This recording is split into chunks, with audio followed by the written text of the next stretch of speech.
Texto para nossa reflexão nessa manhã está no Evangelho de Marcos, o Evangelho de Marcos no capítulo de número 10, a partir do versículo de número 17.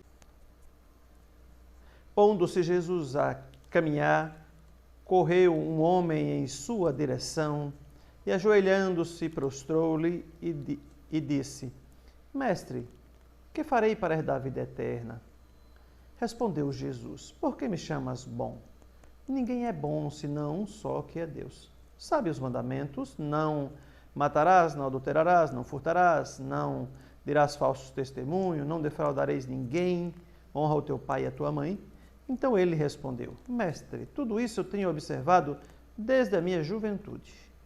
Jesus, fitando, o amou e disse: Só uma coisa te falta. Vai, vende tudo o que tu tens, dá-o aos pobres.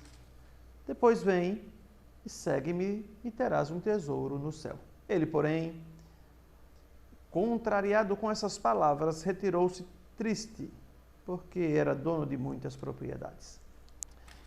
Trata-se então desse encontro de Jesus com um jovem. O texto bíblico nos diz que ele era rico.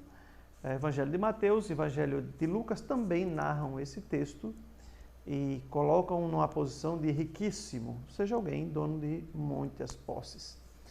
O texto bíblico então narra esse encontro, e nesse encontro esse jovem percebe nele uma oportunidade de resolver uma dúvida cruel que estava na sua alma, no seu coração.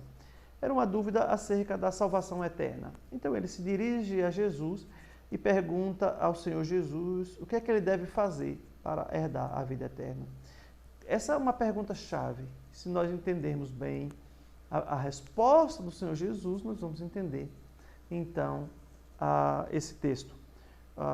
O contexto, então, Jesus está dentro do seu ministério, pregando o Evangelho do Reino, como sempre fez na sua caminhada aqui nessa terra, juntamente com os seus discípulos, e de repente alguém sai ao seu encontro.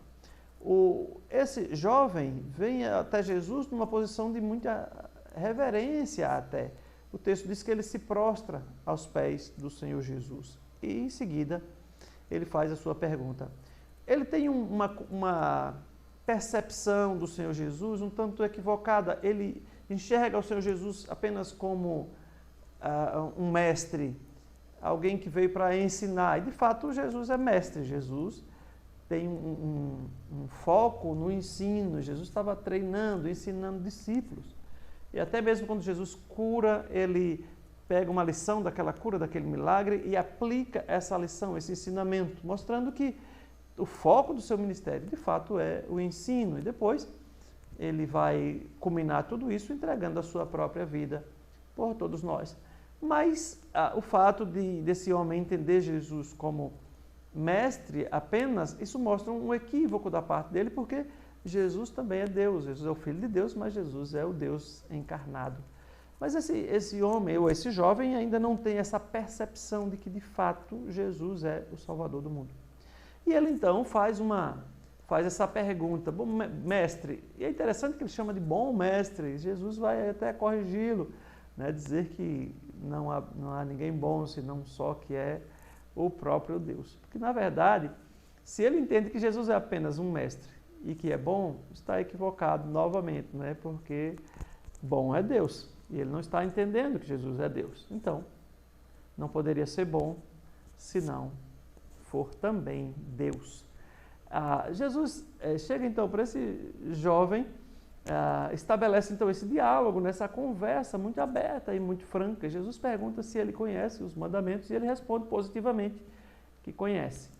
Veja que esse jovem tem algumas características importantes. O texto fala que ele era rico, fala que ele era reverente, porque ele chega e se prostra diante do Senhor Jesus, fala da angústia do seu coração, ele faz uma pergunta desafiadora, ele quer resolver um problema íntimo, de convicção de fé, de salvação.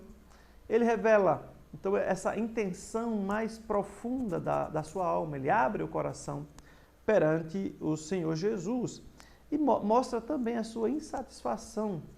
Apesar de ter tantas coisas, ele, ao mesmo tempo, ele tem uma necessidade crucial na sua alma, no seu coração.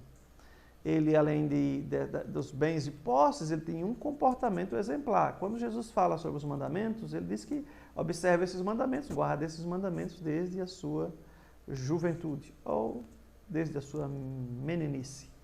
Veja que coisa interessante. Ele sabia que havia uma necessidade de vida eterna, então ele quer resolver esse problema diante do Senhor Jesus. Ele vai na fonte certa. Jesus pode resolver essa dúvida, pode responder para ele e resolver o problema dessa angústia da alma e do coração.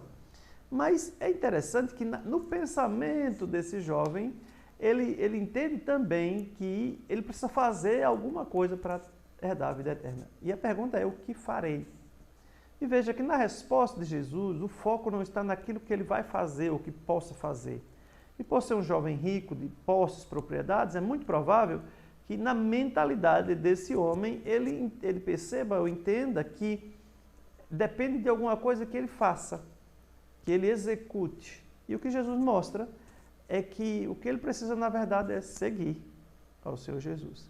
Mas para segui-lo, ele precisa deixar para trás os embaraços, ele precisa deixar para trás os seus bens, porque isso seria um embaraço para ele continuar seguindo a Jesus.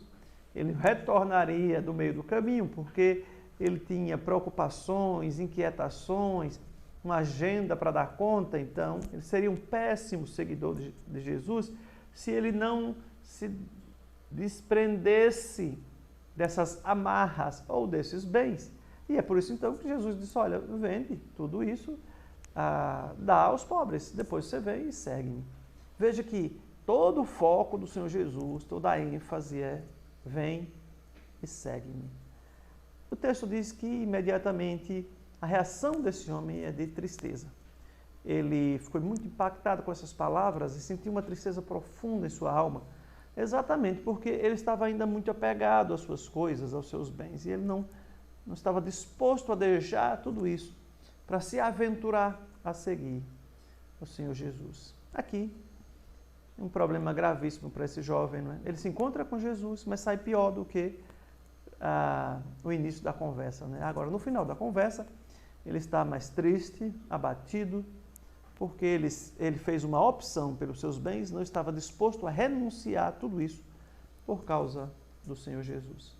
A pergunta desafiadora para nós meu querido ouvinte, é se nós estamos dispostos a abrir mão de tudo para ficarmos com o Senhor Jesus, para segui-lo verdadeiramente, sem amarras, sem aprisionamentos às coisas do passado.